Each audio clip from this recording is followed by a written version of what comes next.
Hey everyone, What If Fan here, bringing you another exciting part of What If becoming a mangaka in One Piece world.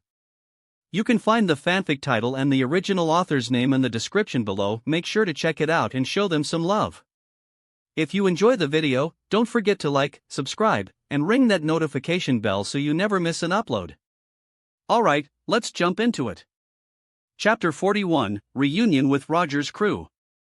The teleportation glow faded, revealing Rob in the teleportation room of the Batterilla art store. He took a deep breath, ready to meet his former crew once again. Having fully assimilated the emotions and memories of his predecessor, Rob regarded Roger's crew as his own. His respect for Roger and Rayleigh ran deep, transcending the boundaries of fiction and reality. Even before his fusion, Rob had admired Roger and Rayleigh, despite considering them imaginary characters. Now, that admiration was grounded in lived experiences. As Rob exited the private section of his store, he spotted Roger's pirate crew gathered in the store's stylish tavern. Unsurprisingly, they were engrossed in a discussion about the One Piece manga. The moment Rob arrived, his powerful aura was immediately noticed by the more perceptive crew members Rayleigh, Gaban, Bullet, and others. "Hey, it's the shy boy, Rob. How did he sneak in without us noticing? Has he been here all along?" Laughter and banter broke out, but Rayleigh's sharp eyes studied Rob closely. "You've changed, boy. Stronger than before. That's interesting." Rob joined the group, enjoying their hearty welcome. For the first time in years, he let the remnants of his old self surface, the part of him that once lived and laughed with these comrades. "It's just a little improvement, senior brother Rayleigh." "I'm still far from your level," Rob said humbly. Rayleigh chuckled, leaning closer to speak in a low voice. "It's not just your swordsmanship. There's something else about you that's different. Others may not see it, but I do. Your aura, it's like a captain's now. Has it awakened?" Rob nodded, surprised by Rayleigh's insight. The man's mysterious nature never ceased to amaze him, even after years of camaraderie. "And the death aura, it's completely gone. Did you find a cure? Why didn't you return to us?" Rayleigh pressed. Rob smiled faintly. "I ate a devil fruit that cured my illness. As for returning, my wife is pregnant. I hope you understand." Silence fell over the group before an explosion of reactions shook the tavern. What? The shy Rob managed to load his wife?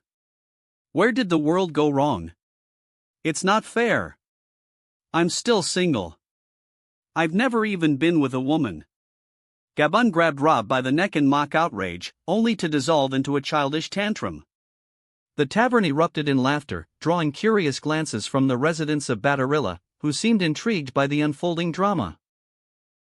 "You've won life's lottery, boy," Rayleigh said warmly, clapping Rob on the shoulder.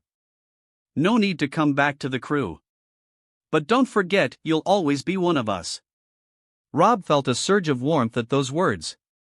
He wished the crew could stay together forever, but he knew the bittersweet truth: any crew that found the One Piece would inevitably part ways. "Rob, you bastard." A furious voice cut through the noise. Rob turned to see a young buggy storming toward him, seething. "You made me a global laughingstock. Fix my reputation in your book, or I'll make you regret it." "Oh, Buggy. You came too." Rob burst into laughter, failing to suppress his amusement at Buggy's comically angry expression. "You weren't this bold before, Rob. What's changed?" Buggy fumed. "It's simple," Rayleigh teased. "Rob isn't the shy one anymore. We are." The group roared with laughter, but the mood shifted when Douglas Bullet, the hot-headed powerhouse, broke his silence. "Enough jokes. Rob, explain something to me." His tone was serious, his gaze piercing. "Why did you make the Marine execute the captain in your story? If your answer isn't convincing, I won't hesitate to teach you a lesson." The crew fell silent, their expressions hardening as they awaited Rob's response. Feeling the weight of their scrutiny, Rob stammered, "You guys." Before he could dig himself into a hole, a booming voice interrupted. "Rob! There you are. It's been a while, boy. You've got quite the store here." The tension melted away as the crew turned to see their captain, Gold Roger himself, entering the tavern with his signature grin. His savior had arrived. Chapter 42. This is no longer an art store. It's an impenetrable defensive fortress. One day after the world government received the 5th update of One Piece, tension was palpable. Well, that bastard dealt a crushing blow to our marine's reputation. What do you all think of this? The mustachioed Gorosei with birthmarks on his forehead spoke, his tone laced with anger. His attack on our image is undeniable, remarked the younger, blonde-haired Gorosei. I'm not sure what hidden message he's trying to convey with this issue, but I must admit, he did it in a way even I find impressive. Should we wait any longer to intervene? Isn't this growing too dangerous? Reports from the Four Seas suggest our marine branches are facing open disdain from the people. Even pirates are mocking us. Unforgivable, exclaimed the tall, slender Gorosei with long white hair, his fiery anger apparent. I agree. We need to act immediately. We should consult our lord regarding this matter, said another Gorosei, distinguished by a scar on the left side of his head and grey braids hidden under a hat. We don't need to bother the lord over something so minor. He instructed us not to interfere with the author too much, and to let him continue until he gets bored. Only then will we act, the bald Gorosei reminded them, though his tone betrayed his frustration. But since the lord said not too much, surely a little disturbance wouldn't hurt, right? The bald Gorosei's anger was barely contained, but disobeying their lord was unthinkable.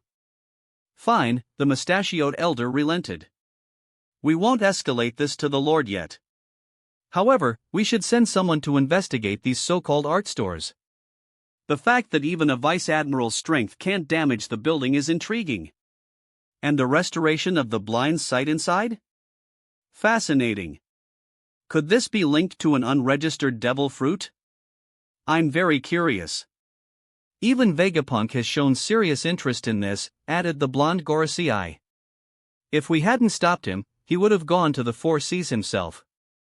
The world government was in a bind, humiliated and unsure of their next move against Rob. The slap to their reputation in the latest manga update stung deeply. Old friend Zephyr, I have a task for you, said Fleet Admiral Kohn. What's the mission, Fleet Admiral? Zephyr inquired, though he was annoyed at being summoned before finishing his breakfast. He was a seasoned admiral, accustomed to sudden calls to duty. You're to visit the North Blue, specifically the Kingdom of O'Neill. A store there has caused significant economic disruption, and the ruling family, as members of the world government, have demanded action. And what exactly do you want me to do? Zephyr asked, his curiosity piqued. It's simple. Destroy the building. Zephyr's expression darkened. Fleet Admiral, are you joking? Sending an admiral for such a trivial task is overkill. I'm serious, Kong replied, handing him a mission dossier. Read this, and you'll understand. As Zephyr read, his disbelief turned to interest. A vice admiral couldn't destroy it? And the store is linked to a Roger Pirates member with a 450 million berry bounty? Interesting. I'll take the mission. Good. I expect good news. CP0 agents will also be involved, so let them handle their part. Understood, Zephyr replied, preparing for the journey to North Blue. After Zephyr departed, Kong smirked. The 5 elders are finally testing the waters. Sending an admiral is the perfect way to explore this mystery. Meanwhile, Rob met with his former crew, unaware of the storm brewing. In O'Neill, Admiral Zephyr received a warm welcome from the royal family, who believed the world government had heeded their complaints. But when Zephyr approached the art store to complete his mission, he realized the task was anything but simple. Civilians refused to leave the building, dismissing Zephyr's warnings as jokes.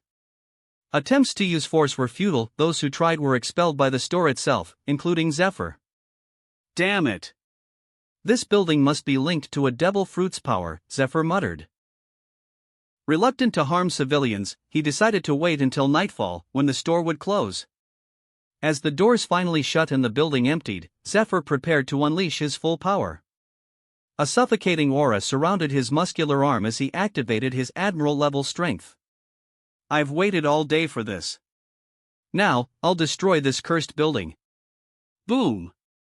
Zephyr's punch, strong enough to shatter mountains, collided with the store and rebounded. The building remained untouched. What, impossible, Zephyr whispered, stunned. His attack hadn't even left a scratch. The force of his own blow sent him flying backward. This isn't just an art store. It's a fortress, an impenetrable one, Zephyr thought, his frustration mounting. Chapter 43, Rob vs. Zephyr. The moment the Marines attempted to attack the customers of the art store Laville, Rob was immediately informed. However, he didn't concern himself with them.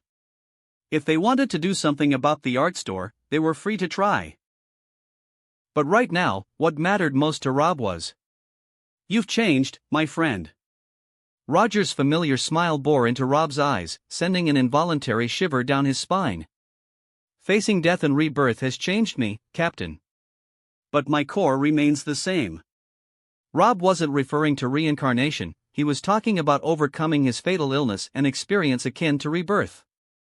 "I know, boy. You've become more reliable. You've started walking the path of kings, and that's the best change I've seen in you. But be cautious, the path of kings is riddled with obstacles." "Don't worry, Captain Roger." Before Rob could finish, Roger cut him off, his face suddenly serious. "I wasn't sure before, but now I am.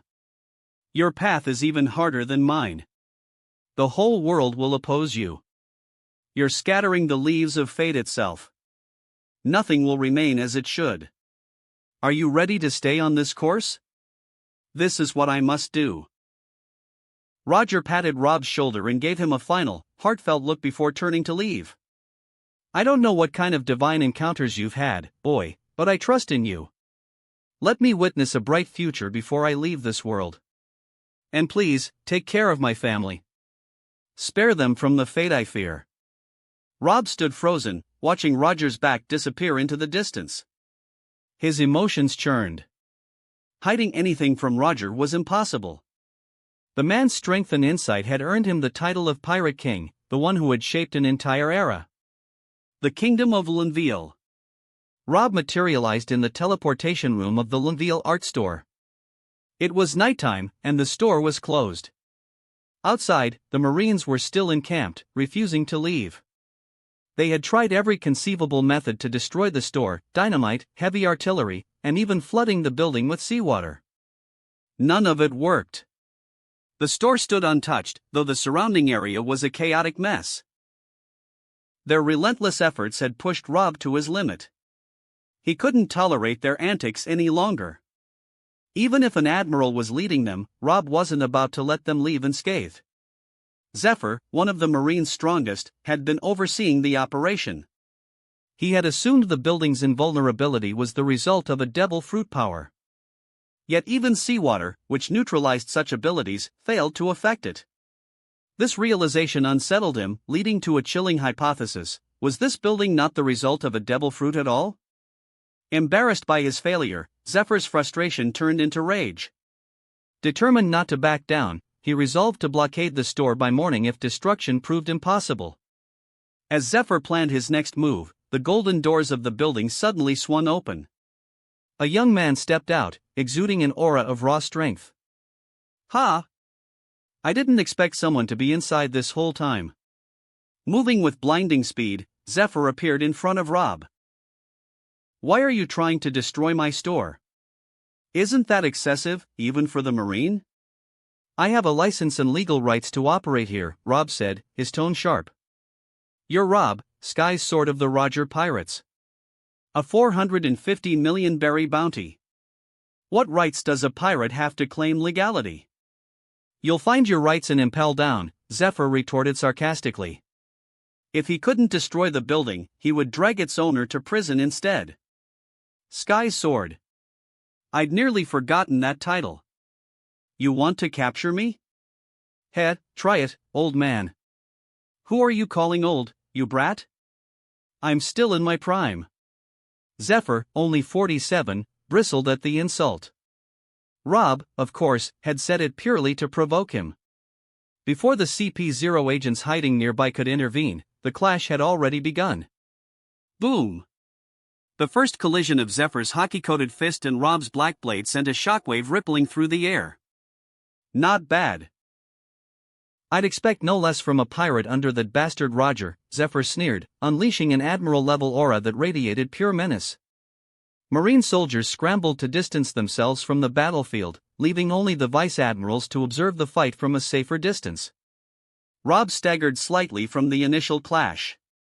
This was his first real fight as Rob from Earth, and he couldn't deny his excitement. He was up against an admiral, his first encounter with the Marines' might. This battle would show them he wasn't some small fry. He was a force they needed to respect. Disappearing in a blur, Zephyr reappeared before Rob, launching another attack. But Rob's observation hockey had already anticipated the move. Boom! The second collision of their powers unleashed another massive shockwave. Rob's sword, Surajiri, gleamed with a faint purple light as it clashed with Zephyr's hockey-enhanced fist. Impressive. A supreme-grade sword. It suits you, boy. But in the end, you're still a pirate. Stop resisting and surrender. I won't kill you. Rob's gaze darkened. I was curious what kind of mindset could lead someone of your strength to such a tragic future. But now I understand. You're a fool, destined for ruin. Are you insulting me? Zephyr's face twisted in rage. No pirate had ever dared speak to him this way, not even legends like Roger or Whitebeard. To be humiliated by a lesser pirate was a first. If you really think about what I said, you'll see I meant no offense. But interpret it however you like. I don't care. Just take your soldiers and leave my store. Zephyr said nothing more. His patience had run out. If Rob refused to come willingly, then he would break his legs and drag him to impel down himself. Chapter 44, The Bug That Won't Die. Boom! Boom! The clash between two admiral-level forces shook the kingdom, shattering its tranquility. Terrified, residents locked themselves in their homes, cowering from the deafening thunder that erupted over the Western Plain.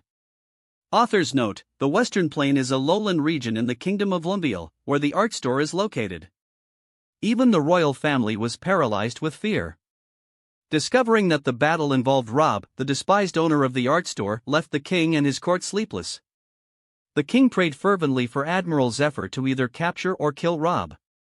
To them, an enemy of such caliber was akin to death incarnate. The battlefield surrounding the art store became a wasteland of devastation, torn apart by sword energy and the raw force of clashing fists. Two purple auras clashed violently, but Rob was clearly on the defensive. Zephyr's immense power overwhelmed him, keeping him on the back foot. Zephyr was in his prime, a seasoned veteran. While not quite on par with legends like Admiral Sengoku or Vice Admiral Garp, his strength made him an elite in his class. Despite his swordsmanship mastery, Rob lacked the overwhelming power needed to tip the scales. Even though he had reached a lower admiral-level strength thanks to the enhancements he'd gained since arriving in this world, he hadn't yet tapped into the full potential of his devil fruit powers. You wield a sharp sword, but it's not enough to scratch me, Zephyr mocked. Why don't you surrender? You can't win, and you can't escape. You're just wasting your energy. Rob smirked. I haven't even gotten serious yet. Consider this a warm-up. I haven't had a decent fight in ages. The distant Marines listening in swallowed nervously. These monsters aren't serious yet? If they go all out, will the entire kingdom be reduced to rubble? Amidst the carnage, the art store stood firm, unscathed, like an immovable mountain in the eye of the storm. Rob could have ended the fight instantly using the divine powers of the art store. Yet he chose not to. He wanted to test his limits, to grow stronger. After all, he would face relentless pursuit by the world government and the Marines in the future. Without sufficient strength, how could he protect his family and business? Suddenly, Rob's aura shifted. His sword intent surged wildly, radiating a deadly intensity. An ethereal figure emerged behind him, a fallen angel with 4 black wings, formed from his sword intent. Bit by bit, Rob's combat instincts returned, merging with the swordsmanship embedded deep in his soul. In the past, before he arrived in this world, his soul's manifestation as a fallen angel had only 2 wings. Now, it had 4, a sign that his swordsmanship had ascended to an entirely new level. Sensing the ominous energy, Zephyr's expression hardened. He braced himself for the incoming attack, knowing he could lose a limb if he underestimated it. Death Angel style, cut the darkness. The energy within Rob's sword, Surajiri, condensed into an incredibly dense force. As he unleashed the attack, the fallen angel behind him surged forward, following the devastating slash aimed at Zephyr. The sheer might of the strike was enough to cleave a vice admiral in 2. The blast of Conqueror Haki accompanying it destabilized Zephyr, leaving him momentarily unbalanced. Caught off guard, Zephyr couldn't fully defend himself. The sword slash struck him fiercely, carving a bloody gash across his chest. "Arg! You bastard!" Zephyr bellowed, blood dripping from his mouth. Rob smirked as the ethereal angel faded. "Didn't you say my sword couldn't hurt you, Honorable Admiral? I'd say it's sharp enough to make you bleed. You possess Conqueror Haki too." Zephyr growled. "What is it with this generation? Even the cabbages among you wield the Haki of Kings. You're shaping up to be another Rocks pirate." Rob's expression darkened. "Did you just call me a cabbage? This so-called cabbage will make the Marines suffer more than the Rocks pirates ever did." Zephyr's rage boiled over. "Arrogant brat. Just because you have the Conqueror Haki doesn't mean you're invincible. Time to pay for that wound you gave me." In an instant, Zephyr vanished. Sorrow. Rob barely had time to react before he felt a sharp, searing pain in his stomach. Blood gushed from the wound. Before he could recover, another stab pierced his kidney, leaving him gasping in agony. Takai. Zephyr's iron-reinforced punch, enhanced by armament Haki, struck Rob square in the chest, sending him hurtling into the art store's wall. Rob crumpled to the ground like a lifeless ragdoll. "I told you," Zephyr sneered. "If you stand after this, I'll relinquish my title as Admiral." As Zephyr turned to summon his subordinates, a voice rang out. "Hee, I guess you'll need a new title, then. Admirals should keep their word." Zephyr froze. Rob stood tall, his clothes soaked in blood, yet his posture betrayed no sign of weakness. How are you still alive?" Zephyr stammered, his disbelief mirrored in the wide eyes of onlookers. Rob smirked. "I admit, I can't defeat you right now. But no matter what you try, you'll never kill me, not you, not the other admirals, not the world government." Say ha ha ha. Oops, got carried away. Zephyr's unease deepened as Rob's mocking laughter echoed across the battlefield.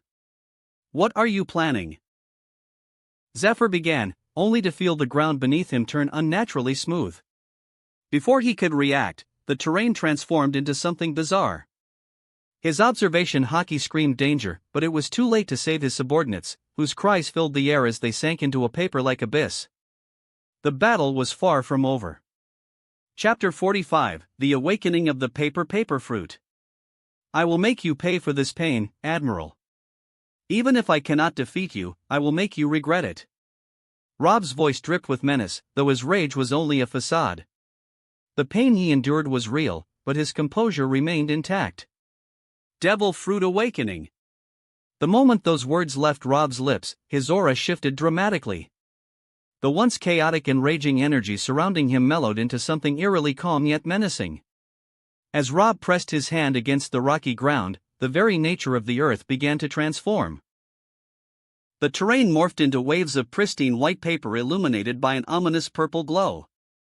The scene resembled Doflamingo's String Fruit Awakening during his battle with Luffy in Dressrosa. Within moments, the entire western plain had been converted into paper. Before Admiral Zephyr could comprehend the situation or warn his subordinates, desperate cries erupted from the Marine soldiers. Hundreds of Marines, including high-ranking officers and a vice admiral from the North Blue Branch, were dragged helplessly into the depths of the paper-covered earth.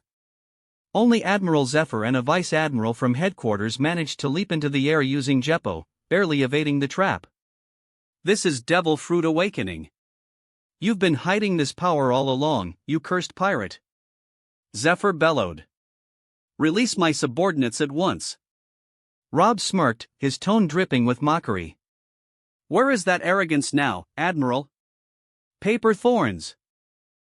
Tens of thousands of sharp paper spikes emerged, converging into massive, cone-shaped projectiles infused with hockey, glowing faintly purple. With a single command, Rob unleashed the attack. Hundreds of razor-sharp thorns launched toward the two Marines in mid-air, their murderous intent palpable. Vice Admiral Shirogane, defend yourself with everything you've got. Yes, Admiral Zephyr. I'm not that weak. Boom! Zephyr struck the incoming paper thorns with a thunderous hockey-infused punch, sparks flying from the collision. Beside him, Vice Admiral Shirogane struggled to block the attack with his sword, ultimately forced to retreat from the sheer ferocity of Rob's onslaught. Rob's stamina seemed endless. His mastery of hockey and his devil fruit abilities allowed him to sustain his relentless assault. If I can hold the Admiral here long enough, I'll win, Rob thought. He'll tire eventually, but I won't. From afar, the people of Luneville gazed in awe at the spectacle. In the darkness of the night, the glowing purple hockey-coated thorns illuminated the entire island, creating a scene of unmatched grandeur. This is the kind of battle only seen in the New World, they whispered in disbelief. Here, devil fruits are just myths. But now, this is reality. Monsters truly exist in this world. Rob stood as a living testament to their fears, a being capable of turning soft paper into a deadly force of nature. Do you want your men back, Admiral? Rob's mocking voice echoed across the battlefield. You can keep dreaming. The only trade I'll accept is your life. Boom! The surroundings began to change once more. Buildings, trees, and roads transformed into colossal paper swords, each wrapped in hockey. The largest sword, stretching an astonishing 10 kilometers, hovered in the sky like a blade of judgment, ready to descend. The sheer size and power of the weapon made Zephyr and Shirogane tremble. How? How is this possible? Zephyr gasped. How can a human possess such an astronomical amount of hockey? Are you even human? The Vice Admiral, visibly shaken, swallowed hard. His instincts screamed for him to flee. Shirogane, run! Zephyr commanded. This attack will obliterate you. Save yourself. Rob's smirk widened. The fear in their eyes was exactly what he wanted. Zephyr finally broke his stern facade. If you launch that attack, you'll destroy the entire island. Is that what you want? Rob hesitated, his eyes narrowing. This was the moment he had been waiting for. Zephyr, unwilling to risk the lives of his men or the innocent civilians of Luneville, reluctantly backed down. I'll atone for what I've done, Zephyr declared, stabbing himself twice, his blood staining the ground. Admiral Zephyr! Shirogane cried, rushing to support him. Does this satisfy you, pirate? Zephyr asked through gritted teeth, his resolve unwavering. Rob stared at him in surprise, a flicker of respect crossing his face. Your determination is admirable, Admiral. Fine. Since you've shown your intent to retreat, I won't press further. You may leave. Before Zephyr could respond, Rob added, but heed my warning, protect your family well. Don't let your guard down, or you'll regret it deeply. In the next instant, a gravitational force swept through the battlefield, hurling the Marines, including Zephyr and Shirogane, away from the island. When they opened their eyes, they found themselves aboard their warship, stunned and disoriented. Rob had used the Art Store's shield of protection, a feature that allowed him to expel any unwanted presence from his domain. The golden shield that now enveloped the island was impenetrable, even to the likes of him himself. As the Marines retreated in shock, the CP-0 agents who had been secretly observing the battle were also forced out. This Rob, he's not simple, one agent murmured. To think he forced Admiral Zephyr to retreat. A perfect awakening of the paramecia paperfruit, terrifying, another whispered. Back on the island, Rob stood victorious, his golden shield shimmering around him. The people of Laville had witnessed a battle beyond their wildest imaginations. And in their hearts, they knew they had just glimpsed the power of a true monster. Chapter 46, The Dilemma of the World Government. Interesting. Personally, I like Luffy and his crew. I wish all pirates were like these kids. Unfortunately, these kids only share the title with pirates. Real pirates aren't like that. Admiral Zephyr's battleship sailed steadily toward Marineford. Zephyr tossed aside the 5 volumes of manga he'd just finished reading and resumed smoking his cigarette. Yet, he couldn't stop himself from contemplating the meaning behind it all, particularly the events of the previous night. His current state was pitiful, his heavily bandaged body bore severe injuries, leaving him pale from significant blood loss. He couldn't fathom how Rob had managed to stand again after suffering similar wounds. The day before his confrontation with Rob, Zephyr had purchased all available volumes of One Piece. He wanted to see how Rob had allegedly defamed the Marines but had delayed reading them. Now, Rob's parting advice, to protect his family, loomed in Zephyr's mind, leaving him uneasy and burdened by a dark premonition. Zephyr's curiosity about Rob had grown significantly. Rhodes D. Rob, a truly powerful and enigmatic enemy.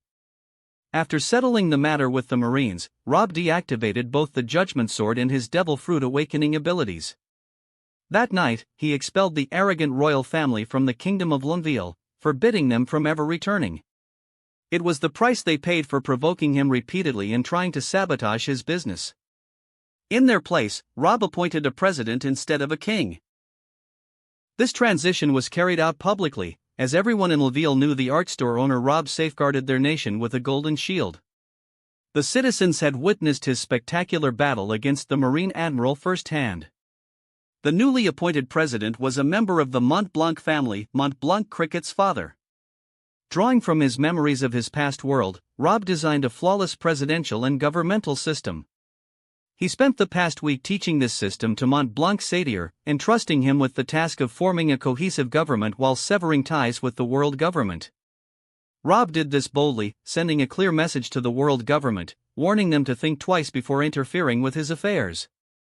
He was prepared to act with equal decisiveness should such a situation arise again. Unforgivable. Too much. Outrageously bold. Absolutely despicable. The 5 elders were seething with fury, yet again, because of Rob. Since this rogue appeared, peace had eluded them. They had just received word of the Laville Kingdom's decision, now rebranded as the Laville Nation, to sever ties with the world government and cease paying tribute to the celestial dragons. Under ordinary circumstances, they might have dismissed such defiance from a small kingdom, letting pirates obliterate it while observing smugly from afar. But this time, the situation was different. They knew the truth. Rob had ousted the royal family and installed a president, who in turn had formed a government based on an entirely new system they'd never encountered before. This system left them bewildered. What was the election process? Wait, what was Parliament? Why divide the government into multiple political parties? And what were political parties, anyway? Was the Prime Minister supposed to act like a king? If so, did that make their almighty Lord Emu the president? The comparison between their powerful world government and this newly devised system of governance made them feel inadequate. Rob hadn't hidden anything about the new government system he implemented in Laville. He had deliberately ensured that the world government's spies discovered its details. His intent was clear, to demonstrate what a real government looked like and expose the hollowness of their dictatorial regime, a ticking time bomb doomed to self-destruction. As anticipated, Rob succeeded in plunging the 5 elders into deep contemplation and heated debates over this unprecedented system of governance. Rob had stirred up a storm within their ranks. Hey, Kong, raise Rhodes D. Rob's bounty to 800 million berry, and add a note, only alive. We don't want him dead. But sir, he's as powerful as an admiral. Who could possibly capture him alive? Kong, are you questioning our orders? Just do as we say. Yes, Gorosei-sama. My apologies, I'll carry out your orders immediately. Gotcha. Fleet Admiral Kong's hands trembled as he ended the call. The five elders' anger had nearly been directed at him. Such defiance could stain his impeccable record and destroy everything he'd worked so hard to achieve. Damn it! Fleet Admiral-san, it's unwise to challenge the Gorosei over something so trivial, said Sengoku. Shut up, Sengoku. How could anyone capture an admiral-level force alive? Even 3 individuals of the same level wouldn't manage that. I know, Sengoku replied, but don't forget the world government is in dire straits. For some reason, they need Rob alive. I think that reason lies here. Sengoku gestured toward the One Piece volumes Zephyr had brought back from his mission.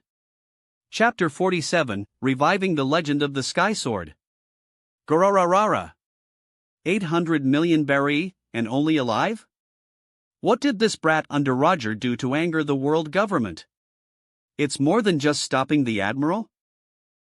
A majestic man with long blonde hair and a crescent-shaped white mustache enjoyed drinking sake while reading the latest news and admiring a new wanted poster. It was rare to see a bounty of this magnitude in the current seas. Even legends like himself, Roger, and Shiki had bounties that hadn't exceeded 1 billion berry at this point in time. This made the 800 million berry bounty astonishing for its era. Oyaji, isn't this Rob the second best swordsman in the Roger Pirates? Did they join some secret war against the world government? The speaker was a young man, around 16 years old, with a pineapple-like hairstyle. No, Marco. The world government wants this boy alive. A swordsman who can injure an admiral to this extent and force the Marines to retreat. That's incredible. When will I ever reach this level of swordsmanship? This time, the speaker was a young man about 18 years old, dark-skinned, with 2 swords strapped to his back and a hat on his head. Gorarara. You'll get there, Vista. You're my son, after all. One day, you might even surpass Sky Sword Rob. Maybe even the Dark King Rayleigh won't be able to match your swordsmanship. Edward Newgate, better known as Whitebeard, looked at his crew with pride. He was proud of his ambitious sons and their dreams of leaving their marks on the seas. This was the family he had always wanted to build. 7 years ago, after the Rock's crew fell apart and he freed himself from the shadow of Rock's Zebek, Newgate had finally achieved his dream of creating the family he loved and that loved him back. These young men, each with their own stories and destinies, had gathered around him like lost sons seeking shelter, and he had welcomed them all. Vista, embarrassed by his father's high expectations, lowered his head while young Marco, Jozu, and the others laughed around him. With such a lively and joyful atmosphere, the Moby Dick sailed forward, undeterred by the winds or the challenges of the seas. Mama mama. The Roger Pirates again. I have my own dear children who will make me the pirate queen. Mama mama. In a dimly lit room on Whole Cake Island, Charlotte Linlin addressed her beloved children once more. Right, Katakuri, Montour, Brûlé, Daifuku, Perispero, Cracker, Oven. Our big mom pirates will one day rule the seas. Mama mama. Of course, mama. I will make you the pirate queen, a tall, confident young man of about 19 years, Katakuri, replied. I trust you will, my dear Katakuri. Neither Roger, nor the Dark King, nor the Sky Sword will stand in our way. The only person who could have stopped us died 7 years ago. At 41 years old, Charlotte Linlin was still in her prime, radiating power and glamour. Mama, we've received secret information. The Sky Sword has established a trading empire across the 4 seas, selling unique goods, including sweets and foods exclusive to his stores. Perorin. It was Perispero who spoke, a young man full of ambition like his siblings. Sweets? Food? Really? Is it delicious? Yes, it's said to be addictive. Mama mama. Then let's go to the 4 seas. Wararararo. 800 million berry, and only alive. What are the Roger Pirates and the world government scheming this time? Could it be like the God Valley event? Ha, no, nothing could match the grandeur of that day. This world is so boring. The only person who could kill me has long since vanished. Who can stop me now? Warararo. King. Queen. Haven't you found someone worthy of becoming a calamity yet? On Onigashima, near the land of Wano, Kaito's thunderous laughter echoed across the skies. High above, on a floating island, the air was filled with the sounds of ferocious laughter.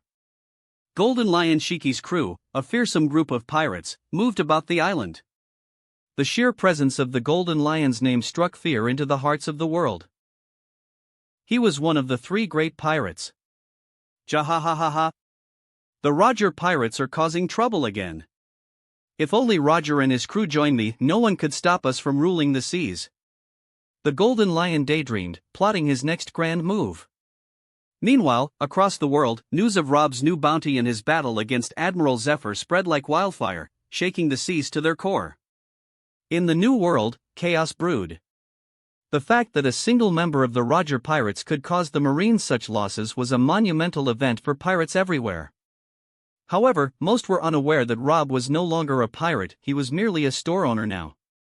The Roger pirates, who had left Batarilla Island and resumed their journey to find the One Piece, also heard the news. Although impressed by their crewmate's strength, they were puzzled. Why did the world government want him alive? Especially after the immense damage he had inflicted upon them, particularly in the 4 seas. Chapter 48. East Blue Saga Logtown Arc. The Grand Line was buzzing with news of Rob's battle against the Admiral, a conflict that had somehow been leaked. However, excitement across the 4 seas burned even brighter, as today marked a long-awaited moment. After returning from the Neville Nation, where he had been preoccupied for some time, Rob shifted his focus back to his manga work. Alongside this, he enjoyed a blissful married life with his pregnant wife, Alvia. Despite her pregnancy, Alvia remained engrossed in studying the mysteries of the poneglyphs at the Ohara Grand Library. Rob, who had known the locations of several poneglyphs long before revealing them in his manga, had always planned to gather them as a gift for Alvia. This idea also stemmed from his desire to one day present them to their unborn child, Robin. However, since their locations would soon be disclosed in the manga, he decided to act swiftly. When Rob shared his plan with Alvia, she was thrilled. She didn't question how he knew about these ancient stones but eagerly wanted to visit their locations. It became clear to Rob where Robin's future passion for poneglyphs would originate. In addition to his manga work, Rob made sure to safeguard other vital secrets from his series, such as the origins of devil fruits, hidden treasures, and more, before anyone else could claim them.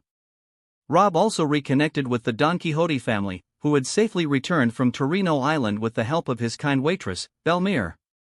Following 2 weeks of recovery on Medicine Island, the health of the Don Quixote matriarch, her name was Matri, had stabilized.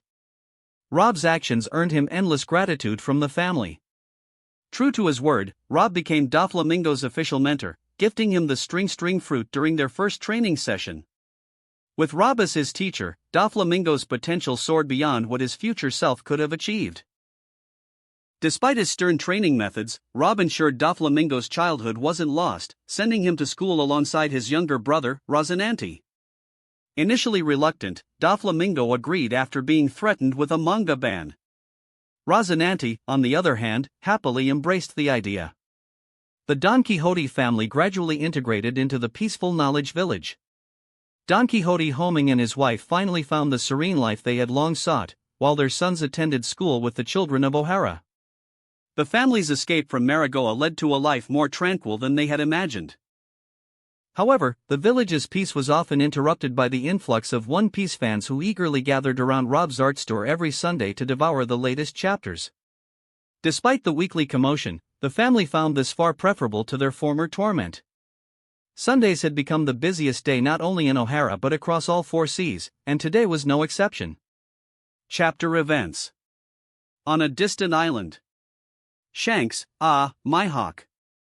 What a surprise. I'm not in the mood today. Did you come to fight me? My hawk, humph. I gave up fighting a one-armed man long ago. But I crossed paths with some special pirates and remembered a story you once told me about a certain boy from a small village. Shanks, startled, wait. Do you mean? My hawk, he's finally appeared. Shanks, smiling Luffy, so it's you.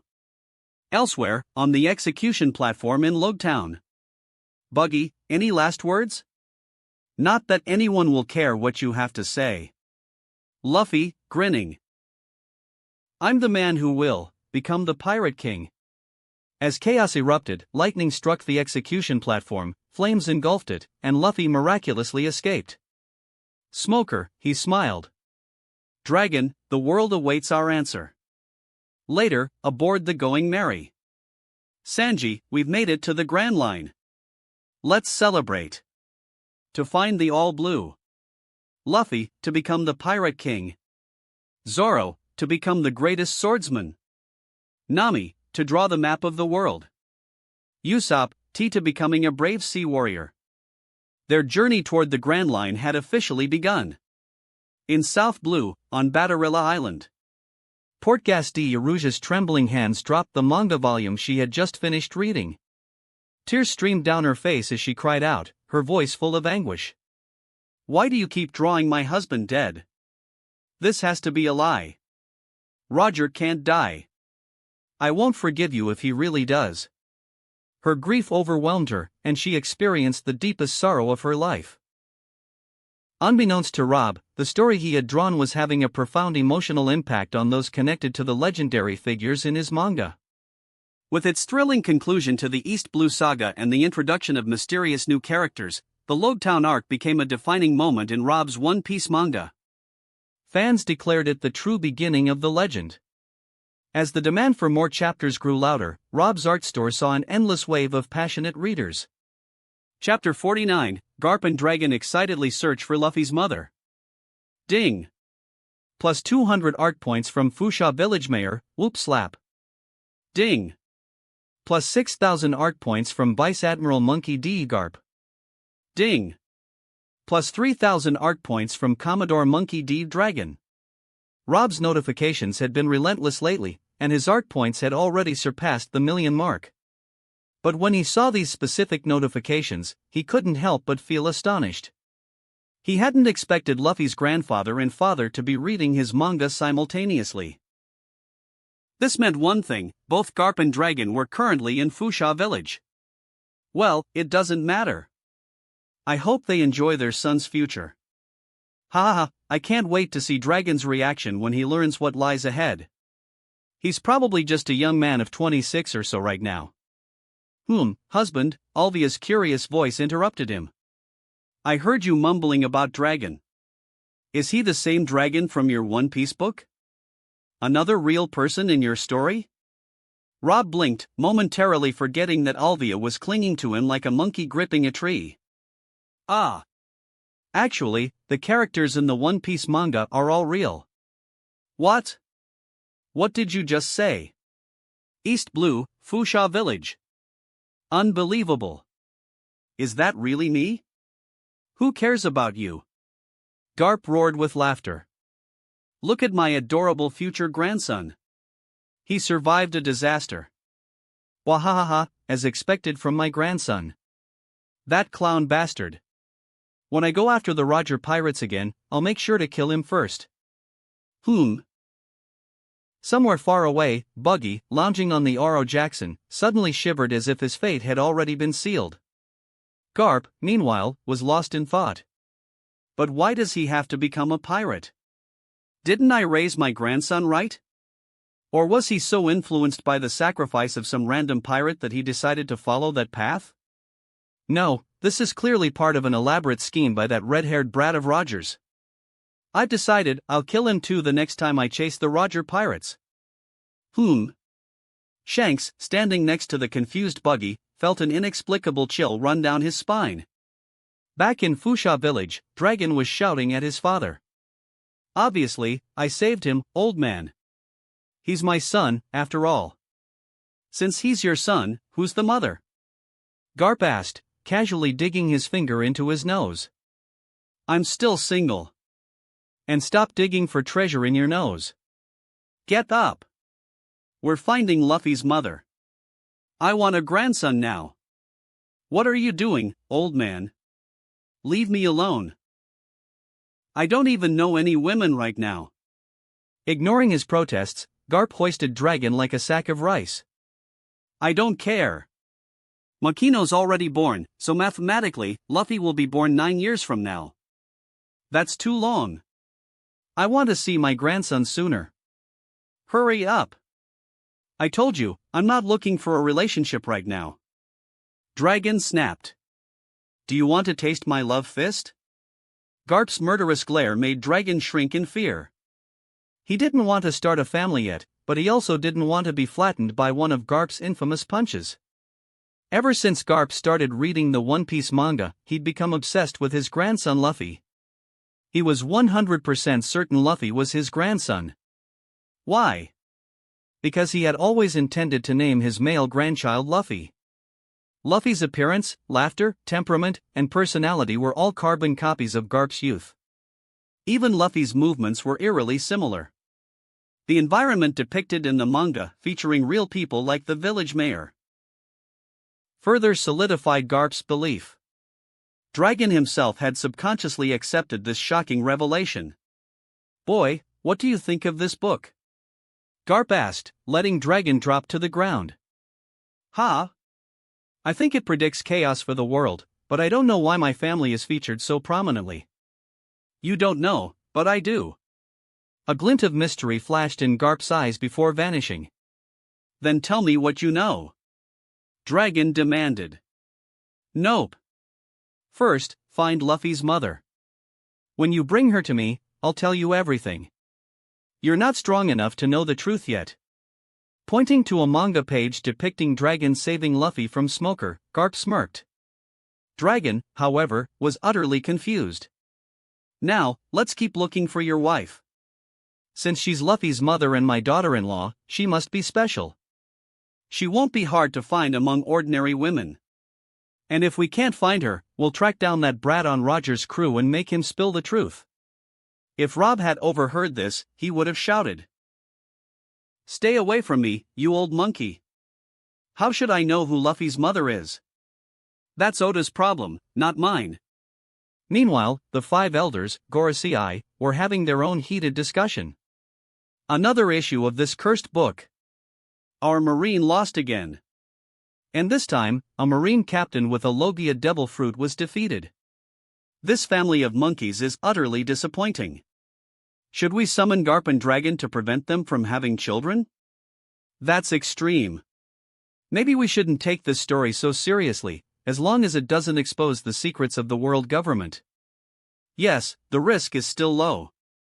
But Dragon's role in this arc is intriguing. Could Monkey D. Dragon really turn out like this in the future? That tattoo on his face looks ominous. And why did Smoker say the world government is after Dragon? Does he become a criminal? This is fascinating. Even the Lord enjoyed this volume immensely. We must ensure the Lord's happiness, but also safeguard our secrets. In the latest manga volume, Rob introduced new side stories, such as Warship Island and the legend of the Sunken Dragon's Island in East Blue, which reappears once every 100 years. He also added a cooking competition in Logtown featuring Sanji, making the 6th volume both long and captivating. The Gorosei continued their animated discussion, oblivious to the irony of their obsession. The culture of manga was steadily consuming their minds, one volume at a time. Chapter 50, The Trade Emperor. Skypiea Island. This time, Rob literally ascended to the sky. No longer content with dominating the earth, he sought to expand his influence into the heavens, imposing his commercial empire on every cloud and ruling the sky's markets just as he had conquered those of the earth. The blue sea was no longer sufficient for Rob's boundless ambition. Having amassed unimaginable wealth, it took him less than 4 months to become one of the richest individuals in the world. Although this fortune paled in comparison to the riches he had in his previous life, Rob could still be considered a millionaire in this world, with his wealth nearing the billion-berry mark. While a billion-berry might seem insignificant to the celestial dragons, who controlled the world's wealth, Rob didn't care. He knew that with time and continued sales, his fortune would rival even theirs. Rob wasn't just lining his own pockets, he was also transforming the lives of countless people. Wherever he established an art store, he created jobs and opportunities. For instance, he employed gardeners to beautify the areas surrounding his stores and hired cleaners to maintain the streets nearby. These efforts alone had provided jobs to hundreds. But Rob didn't stop there. He built schools, hospitals, clothing shops, and markets that offered modern food and items from his previous world, such as bicycles and motorbikes. However, he refrained from introducing cars, wary of leaking critical Earth technologies that could benefit the world government. Through these initiatives, Rob provided employment to thousands across the 4 seas and significantly improved their standard of living. He had become an unrivaled merchant emperor, earning titles like Saint Rob from his admirers, many of whom were die-hard fans of the One Piece manga. Groups devoted to him sprang up everywhere, from the archaeologists of O'Hara, led by Clover, to the Medical Association in Flevance, headed by Trafalgar Chris and his wife, Mary. Even the Grey Station Vagabonds of the Goa Kingdom and the small fan club led by Makino in Fusha Village were among his supporters. 2 days ago, Rob arrived in Skypiea and established art stores on Angel Island and in the Land of the Gods. His grand entrance, riding atop a colossal dragon, immediately captured the attention of the island's inhabitants. The current god of Skypiea, Gonfal, personally came to greet him, accompanied by his knights. The sight of a man descending from the heavens on a dragon was not an everyday occurrence. Gonfal and his knights could only stand in awe. Despite his overwhelming presence, Rob was not exploitative. Before setting up his store, he purchased a cloud plot from Gonfal, leaving the latter with no choice but to accept. Rob's power was undeniable. When the art store opened on a bustling street in Angel Island, it immediately became the center of attention. Islanders flocked to see this strange new establishment. Rob gave his usual opening speech, this time tailoring it to the Scythians by igniting their curiosity about the unknown world below. The idea of a store selling stories set in the blue sea captivated their imaginations. Even the analytical Gonfal noticed the peculiarities of the store, particularly the banner that read, "The future is here." Gonfal himself couldn't help but become intrigued by the One Piece manga. While the crowds immersed themselves in this new world, Rob quietly slipped away to the Land of the Gods. At this time, the Roger pirates had not yet arrived in Skypiea, giving Rob the opportunity to visit the poneglyph beneath the Golden Bell. He planned to return later with his wife, Alvia, so she could see the poneglyph for herself. Rob had no intention of removing it. Instead, he had secretly established a hidden art store near the site, ensuring that even the world government couldn't access it easily. Before leaving, Rob inscribed a message of welcome on the poneglyph in the ancient language of the Old Kingdom, a language he had effortlessly learned from Alvia, thanks to his photographic memory. The message he left for Roger and his crew would remain a mystery until their eventual arrival years later. Later, Rob approached Gonfal with a proposition. "Mr. Gonfal, I have a deal for you. If you can obtain this fruit for me, I'll open numerous store branches here on Sky Island. Additionally, I'll establish a safe travel channel between the Blue Sea and Sky Island. The benefits for you will be immense." Rob showed Gonfal an image of a rare blue devil fruit from the Devil Fruit Encyclopedia. "Are you serious about this?" Gonfal asked, stunned by the potential rewards. "Absolutely. You have my word, I never go back on a promise," Rob replied firmly. He was determined.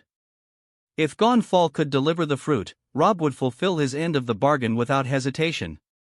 "Search on Burka Island," Rob advised after a moment of thought. "Understood," Gonfal responded. That wraps up this part of What If Becoming a Mangaka in One Piece World. Thanks so much for listening. As always, new parts drop every 4 days, so be sure to stay tuned. If you enjoyed the video, don't forget to like, subscribe, share it with your friends, and please consider supporting the original author as well. See you in the next one.